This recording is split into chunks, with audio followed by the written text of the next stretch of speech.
This YouTube channel does not promote any violent, harmful, or illegal activities.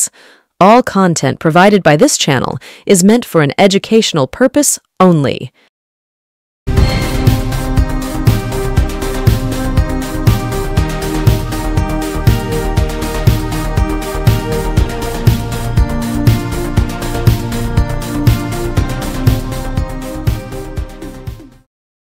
নমস্কার, আমি অরূপ সেনযুক্ত। আজকের উল্টো মাই অনুষ্ঠানে আপনাদেরকে স্বাগত জানাই। আজ একটা 15 মাসের ইতিহাস নিয়ে বিশ্লেষণাত্মক আলোচনা করব। আমি আরেকদিন বলেছি মরিচঝাপির কথা। মরিচঝাপির বিশ্লেষণ দুটো অধ্যায় করতে হবে, কারণ প্রথম পর্বে আমি এই নারকীয় হত্যালীলা প্রেক্ষাপট অনুসন্ধান করব। দ্বিতীয় পর্বে থাকবে মূলত ধর্ষিতা আর মৃতদের তালিকা। রবিবাবু যেদিনই আমাকে বলেন মরিচঝাপি নিয়ে একটা অনুসন্ধানমূলক প্রতিবেদন করতে, তারপর থেকে পড়াশোনা করে যেটুকু বুঝলাম, এ যেন অজানা এক পথ, জানি না কোথায় হবে শেষ। একটা গান ছিল না,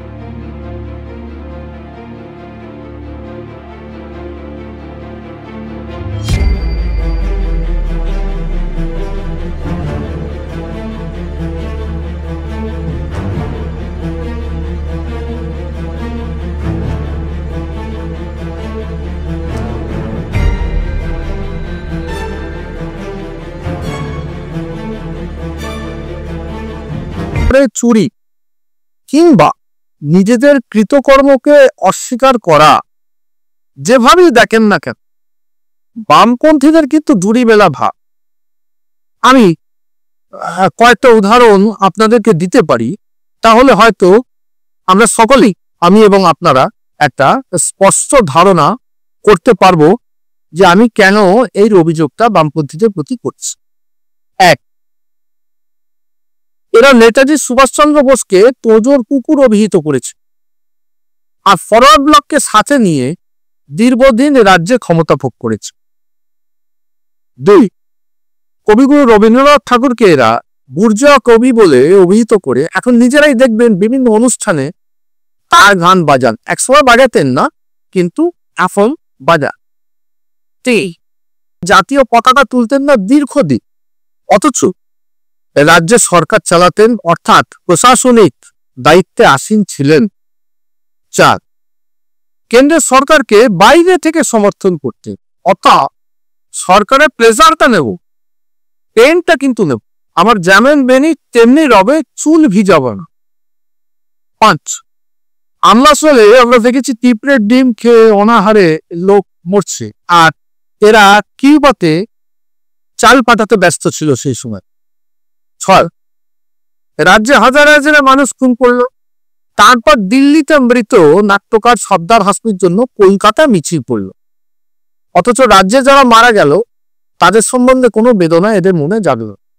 এ তো মাত্র হাফ ডজন হলো, 6টা, ডজন আছে।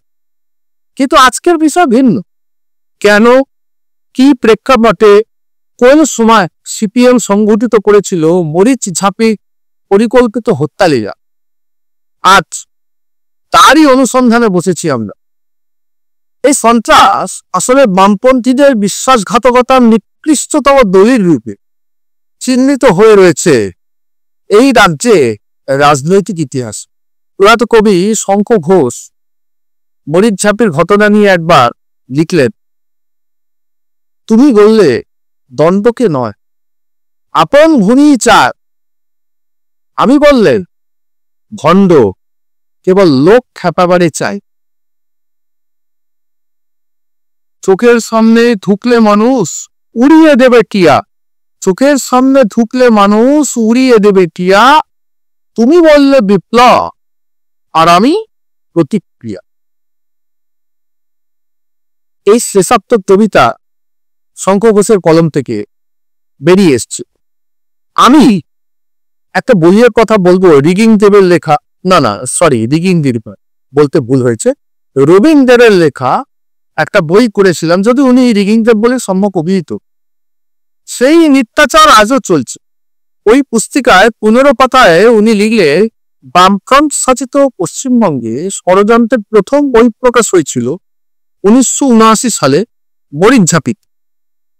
আর পরের পৃষ্ঠা অর্থাৎ 16তম পৃষ্ঠায় লিখলে, মরিচঝাঁপির ঘটনা প্রসঙ্গে কমরেড জ্যোতি বসুকে বিধানসভাতে যারা চ্যালেঞ্জ করেছিল তারা মৃতের নির্দিষ্ট কোনো তালিকা বা সংখ্যা দিতে পারেননি। এটা উনি লিখেছি। প্রসঙ্গত নব্য কমরেডদের জানিয়ে রাখ, আমরা মরিচঝাঁপি নিয়ে দ্বিতীয় ও শেষ অধ্যায়ে 128 জন মৃত এবং 17 জন অত্যাচারিতার তালিকা প্রকাশ করব। আপনারা কিন্তু তৈরি থাকবেন কমরেড। আসো এইবারে আমরা যাব বিষয়ের গভীরে। স্বাধীনতা লাভের পরেই হয়ে গেল দেশভাগ। তৎকালীন রাজনীতিকদের মতের ভিন্নতা আর র্যাডক্লিফের পেন্সিলের আঁচড়ে মুহূর্তেই বিদেশি হয়ে গেল অগন্তি মানুষ, যারা কিয়ৎক্ষণ আগেও ছিল আমাদের সহনাগরিক। একটা স্থায়িত্বের বটবৃক্ষ, শিকড় যার বিস্তৃত নয় কেবল মৃত্তিকার গভীরে, মনের গহীনেও প্রথিত যে সম্পর্কের অনাবিলতা এক টানে উপড়ে ফেলে দিল কিছু মানুষের মতের ভিন্নতা। দেশের স্বাধীনতার লক্ষ্যে গতকাল যে ছিল আমার সহযোদ্ধা, আজ সে প্রবাসী।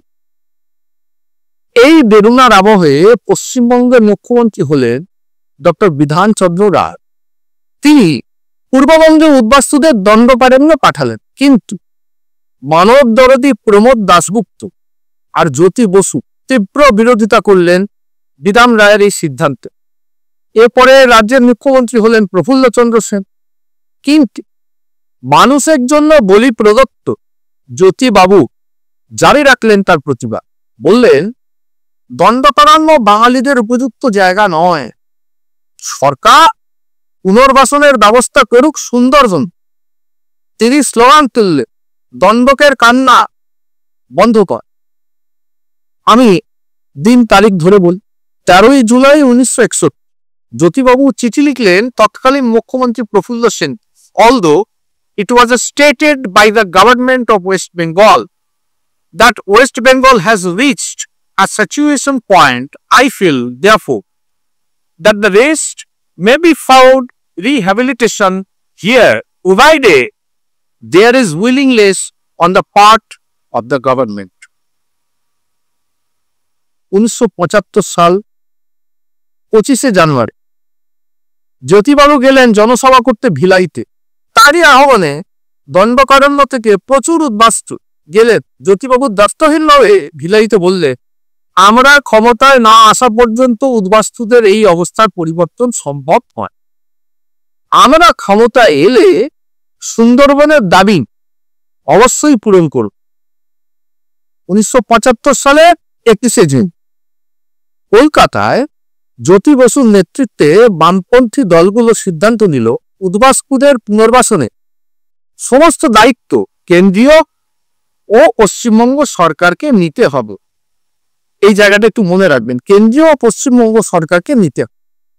এরপরে গেল 1977 সাল, রাজ্যে ক্ষমতায় এলে বামফ্রন্ট সরকার। জনদরদী বামপন্থী সরকারের আগমনে যারপরই আনন্দে উদ্বেল হয়ে উঠল দণ্ডকারণ্যের উদ্বাস্তুরা। তারা ভাবলো, এইবারে বোধহয় প্রতিশ্রুতি মতো কথা রাখবেন মুখ্যমন্ত্রী জ্যোতি বসু। আসতে চলেছে আমাদের জীবনে এক নতুন ভোগ। এই জায়গায় নিয়ে গেছে একটা ছোট্ট বিজ্ঞাপন বিরতি, সঙ্গে থাকবে। Found Kolkata's first ever sweet shop serving so unique items like Dab Malai Curry, Motichur Truffle, Gajor Borfi, Dab Kalakand, and I had to try them. শুধু তাই নয়, শক্তিগড়ের ল্যাংচা, বর্ধমানের সীতাভোগ, মালদার পোস্তকদম, বহরমপুরের ছানা বড়া, এগুলো সবকিছু খেতে হলে আর এত দূরে যেতে হবে না। সুন্দরিনী ন্যাচারালসে পেয়ে যাবে পশ্চিমবঙ্গের বিখ্যাত 10টা জেলার মিষ্টি all under the same roof. এদের বেস্ট সেলার্স কচি ডাবের শাঁস দিয়ে বানানো ডাব মালাইকারি আর কলা পাতায় মোড়া গুড়ের সন্দেশ পাতুরি আর মাস্ট ট্রাই।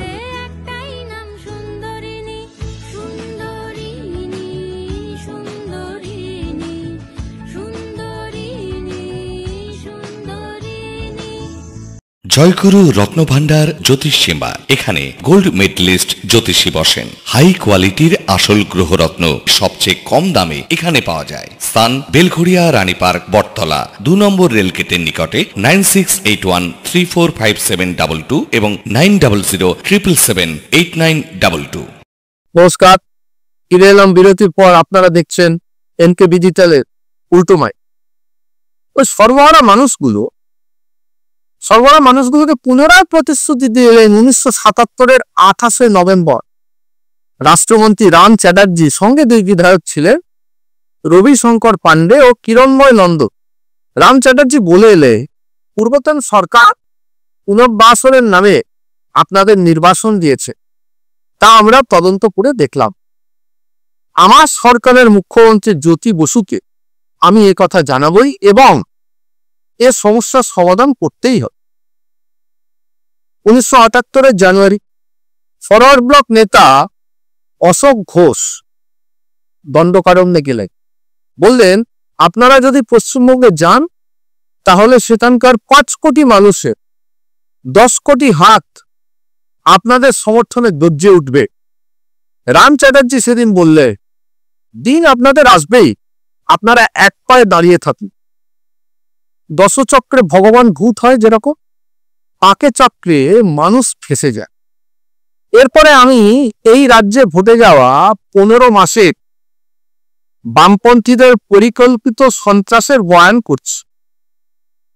14 মে 1979 বাম সরকার পুলিশ নামিয়েছিল মরিচঝাপিতে। 17 মে সৎ সুশান আদতে সুজলা সুফলা নদীমাতৃক ভূমির সন্তানদের ফরিদপুর, খুলনা, যশোর জেলার পৌণ্ড ক্ষত্রিয় চাষীদের পুনর্বাসন দেওয়া হয়েছিল পাথুরে দণ্ডকারণ্যে। মাটির টানে আর বামপন্থীদের বারংবার আশ্বাস বাণীতে প্রভাবিত হয়ে 10,000 উদ্বাস্তু পরিবার সুন্দরবনের কুমিরমারি পার হয়ে এসে পা রাখলেন মরিচঝাপির মাটি। সেটা 1978 সালে 18ই এপ্রিল। কি চেয়েছিলেন ওই সর্বহারা মানুষগুলো? শুধু একটু আশ্রয়, একটু থাকতে চাওয়া ভারতবর্ষের নাগরিক হিসেবে। কিন্তু কেন এলেন এরা? 27শে জুলাই 1978 আর্কাইভ থেকে বার করুন যুগান্তর পত্রিকা, পড়ে দেখো দণ্ডকারণ্যের গভীর অরণ্য থেকে পশ্চিমবঙ্গের হাসনাবাদে চলে আসা বৈকুণ্ঠ মণ্ডলের বয়ান ছাপা হয়েছিল। আমি বলছি, আপনারা তো দেখেন না কৃষির জন্য আমরা আসতেছি। আজ 13 বছর আমরা কোথাও একটা বসবার চেষ্টা করতেছি, কিন্তু সে দেশে 13 বছর বৃষ্টি হয় না। আমরা গাছের মহুয়া ফুল, তেঁতুল পাতা খায় খায় দিন কাটায় দিচ্ছি, আর আশা নাই। 1975 সালে একবার জুন মাসে পুরুত ক্যাম্পে গুলি চলল। বাঙালি জগতকে তুলে নিয়ে গিয়ে সিআরপি এর এক ক্যাম্পে গণধর্ষণ করা হোক।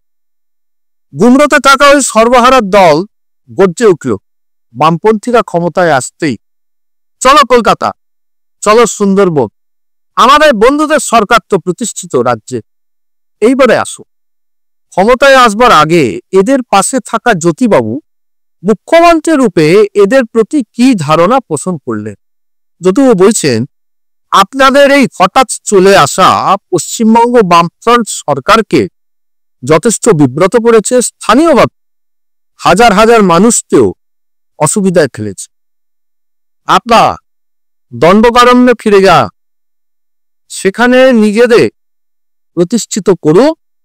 আমরা কেন্দ্রীয় সরকারের কাছে আপনাদের জন্য জোরদার সুপারিশ করছি। দিলে হ্যালো, ছিল রুমাল, হয়ে গেল বেড়া। গদিতে বসবার আগে গদিতে বসে আর এক। আসলে সিপিআইএম এর ধান্দা ছিল দণ্ডকারণ্যের উদ্বাস্তুদের সমর্থন নিয়ে মধ্যপ্রদেশ এবং ওড়িশা বিধানসভায় তাদের শক্তি বৃদ্ধি করা। কিন্তু দণ্ডকারণ্য উদ্বাস্তু উন্নয়ন সমিতি যোগ দিতে চাইল না সিপিএম। চিন্তায় পড়ে গেল সিপিএম, দলতন্ত্র প্রতিষ্ঠার কি হবে? তার উপরে এরা সেইবার পঞ্চায়েত নির্বাচনে সন্দেশখালীর 14টা গ্রাম পঞ্চায়েতের মধ্যে 12টায় জিতে গেল আরএসপি। এমত অবস্থায় কুমিরমারি গ্রাম পঞ্চায়েতে এসে উদ্বাস্তুরা ভিড় করবে, অথচ সিপিআইএম সেখানে মাতব্বরি করতে পারবে না। আলিমউদ্দিনে বসা তৎকালীন সন্ন্যাসী প্রবোধ দাশগুপ্ত সূর্য মহাকরণকে নির্দেশ দিলেন, উদ্বাস্তুদের প্রয়োজন বোধে বল প্রয়োগ করে পশ্চিমবঙ্গ থেকে সরিয়ে দিই। আলিমউদ্দিনের দলদাস রাজ্যের সরকার শুরু করে দিল মরিচঝাঁপির উদ্বাস্তুদের তাড়ানোর প্রক্রিয়া। প্রথমে এই ভারত সেবাশ্রম সংঘ ও রামকৃষ্ণ মিশনকে সাহায্য করতে বারণ করে দেওয়া হোক, পুলিশ দিয়ে ফেরি কাটানো হল, বন বিভাগের লঞ্চ সেইগুলো চালিয়ে মাছ ধরবার নৌকো ভেঙে দেওয়া হোক, নদীপথ অবরুদ্ধ করে দেওয়া। সব হারানো এই মানুষগুলো তখনও যেন বিশ্বাস করতে কষ্ট হচ্ছিল যে একটা সরকার এত তাড়াতাড়ি ভুল বদল করে ফেলতে পারে। 1978 সাল 6 সেপ্টেম্বর সরকার পোষিত 20টা লঞ্চ চালিয়ে ডুবিয়ে দেওয়া হলো 200টি নৌকো। কি ছিল এই নৌকোগুলোতে? উদ্বাস্তুদের রসদ, জ্বালানি কাঠ এবং নিত্য প্রয়োজনীয় সামগ্রী। কিন্তু না, এতে করেও সরানো গেল না উদ্বাস্তুদের। অবশেষে 1979 23 জানুয়ারি মরিচঝাঁপি ব্লক করল জ্যোতিবাবুর সরকার। কুমিরমারি ও অন্যান্য দ্বীপ থেকে পানীয় জল, খাবার দাবার, ঔষধ, পাউরুটি ও বিড়ি তৈরির মালপত্র এগুলো আসত। তখনও ছিল জানেন ওই সব হারানো লড়াকু মানুষগুলো। বীণা দাস, স্বনামধন্য বিপ্লবী, ওই সময় একবার মরিচঝাঁপিতে গিয়েছিলেন পরিদর্শনে। তিনি দেখলেন কোন রকম বৈজ্ঞানিক সাহায্য ছাড়াই একটা ছবির মতো সুন্দর গ্রাম তৈরি করেছে ওই সব হারানো মানুষগুলো। কিন্তু কি খাচ্ছেন ওরা? ওই সময় যদু পালং, এটা একটা বিশেষ ধরনের ঘাস, যার নমুনা বীণা দেবী তৎকালীন বিরোধী দলনেতা কাশীকান্ত মৈত্রের হাতে এনে দিয়েছিলেন। 1979 21 ফেব্রুয়ারি মরিচঝাঁপির পাশেই ছোট মোল্লাকালীতে জ্ঞান দিতে গেলেন জ্যোতিবাবু। তাপস গঙ্গোপাধ্যায় আনন্দবাজার থেকে কভার করতে গেলেন ওই সভা। পরের দিন আনন্দবাজারে প্রকাশিত হয়েছিল যে সংবাদ। আজ বিকালে স্থানীয় এনসি বিদ্যাপীঠ ময়দানে এক জনসভায় মুখ্যমন্ত্রী জ্যোতি বসু বলেন, মরিচঝাঁপিকে কেন্দ্র করে দেশি বিদেশি নানান অশুভ শক্তি দানা বেড়েছে বামফ্রন্ট সরকারকে উৎখাত করবার জন্য। কারাই বা দেশি, কারাই বা বিদেশি, কারাই বা শুভ, কারাই বা অশুভ, সব দুলিয়ে দুধলে। সরকারই তো সেদিন বিদেশি শক্তির প্রাদুর্ভাব। চীনের চেয়ারম্যান সে তো ওদেরও চেয়ারম্যান। মহাত্মা গান্ধী থেকে শুরু করে বিধানের রায় অবধি সবাইকে গালাগালি করছেন, আর মার্কস এবং লেনিনকে এবং স্ট্যালিনকে নিজেদের বাদ ঘোষণা করে আস্ফালন করছে। সকাল 11:30 মরিচঝাঁপির অবস্থা সরেজমিনে খতিয়ে দেখতে লঞ্চ বিহার শুরু করলেন। কারা ছিলেন? মুখ্যমন্ত্রী জ্যোতি বসু, উচ্চশিক্ষামন্ত্রী শম্ভু ঘোষ, তথ্যমন্ত্রী বুদ্ধদেব ভট্টাচার্য, আরএসপি নেতা নিখিল দাস। দেখতে গেলেন মরিচঝাঁপির উদ্বাস্তুদের তারা কি খাচ্ছে, যদু পালন নাকি, আর লঞ্চে কি আহারের ব্যবস্থা হলো ওই সর্বহারা নেতাদের। দুপুরে ভাত, ডাল, ভাজা, মাছের ঝোল, চাটনি, দই আর শেষ পাতে মিষ্টান্ন, মাছ পা লেরিং বা সর্বহারার মতো বা সর্বহারা খাবে যদু পালক আর বদ্ধার্মিকরা খাবে চপ্পচস্য লেঞ্চপেও। এদিকে গোসাবার আরএসপি এমএলএ গণেশ মণ্ডলের নেতৃত্বে মোল্লাকালীর সভা শুরু হতেই সাংবাদিকদের জন্য নির্দিষ্ট বাঁশের বেড়া টোপকে তীর গেগে ছুটে আসতে লাগলো মঞ্চের দিকে একজন বুড়ি। হাতে তা যদুপালও দুজন আরএসপির ভলান্টিয়ার তাকে আঁককে ধরে জিজ্ঞাসা করতে তিনি বললে, একবার মুখ্যমন্ত্রীকে জানাবেন যে তারা কি খেয়ে বেঁচে আছেন। ওই যদু পালং আর কেওড়া ফল সেদ্ধ। ওই অর্ধভুক্ত অভুক্ত নরনারীকে সেদিন চক্রান্তকারী আখ্যা দিল সর্বহারাদের জন্য প্রাণ কাঁদা বামপন্থীদের সরকার। কি ভাবছে, কি বিচিত্র না?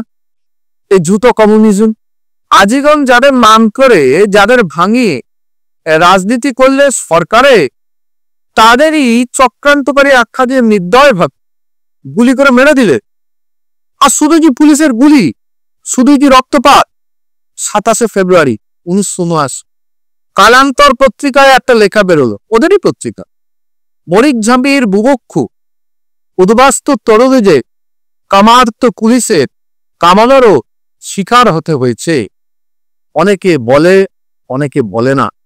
আইনের বাধ্যবাধকতায় নাম ধরে কিছু বলতে চাইছি না, কিন্তু তিনজন, যার মধ্যে একজনের বয়স 18, একজনের বয়স 20, কালান্তর লিখেছিল ওদের নাম, কারণ সেই দিন এই জাতীয় কোনো বাধ্যবাধকতা ছিল না। তারা আরো লিখেছিল ওদের দেহে রয়েছে পুলিশের জৈবিক কামনার চিহ্ন। সরকারি দল কি করছে? সরকারি দল সিপিআই এর সুন্দরবনের বিভিন্ন অঞ্চলে জোরদার প্রচার শুরু করেছে ভূমিহীন ক্ষেত মজুরদের কাছে। শুধু পুলিশ দিয়ে হবে না, চলো আমরাও যাই, ওদের উঠিয়ে দিই, ওই জমি তোমাদের দেব। কি দারুণ, কি সুন্দর সর্বহারার মতবাদ, কি অদ্ভুত না? এক লহমায় একটা সম্ভ্রান্ত মানুষ হয়ে যায় উদ্বাস্তু, হয়ে যায় বিভ্রান্ত। কি করবে, কি পড়বে, কোথায় থাকবে, কি খাবে, জীবন জীবিকা কিভাবে নির্বাহ হবে। নিজের হাতে সাজানো ঘর, এই ঘর ঘর বলতে একটা কথা মনে পড়ল, আপনাদেরকে আমি বল। ওই দেয়ালে ফসে যাওয়া পলেস্তারা, ওই বাগানে পোতা হাসতুহানা গাছটা, এক সকালেই সব শেষ। দেশ তো ভাগ হল, সাথে যে ভাগ হয়ে গেল হাজার হাজার মানুষের হাসি, আনন্দ, অভিমান। কোন তবিলদারে এই হিসেব রাখবো বলুন তো? বন থেকে মরে যাওয়া ওই অসহায় সম্বলহীন মানুষগুলো তৈরি করেছিল একটা ছোট্ট জনপদ। ওদের রক্তাক্ত করে ওদেরই স্বপ্নে কবর খুঁড়ে দিলেন কমরেড। শেষ হয়নি। আজ আর ঝাঁপি খুলতে মনটাও ঠিক সায় দিচ্ছে না, কেন জানি না। এই প্রথম একটা অব্যক্ত যন্ত্রণা গ্রাস করছে আমার, কারণ আমি তো পড়েছি, আমি তো জানিনি ওই মানুষগুলো শেষ পরিণতি। পাক যখন ঘাটতে বসেই পড়েছি কমরেডদের, মরিচঝাঁপির ওই অসহায় অধিবাসী বৃন্দের সর্বশেষ করুণ পরিণতি নিয়েও আসব, কিন্তু আজ নয়। আজ থাক, একটু ধৈর্য ধরো, দেখা হবে পরবর্তী ও শেষ অধ্যায়। ভালো থাকবেন সবাই, নমস্কার।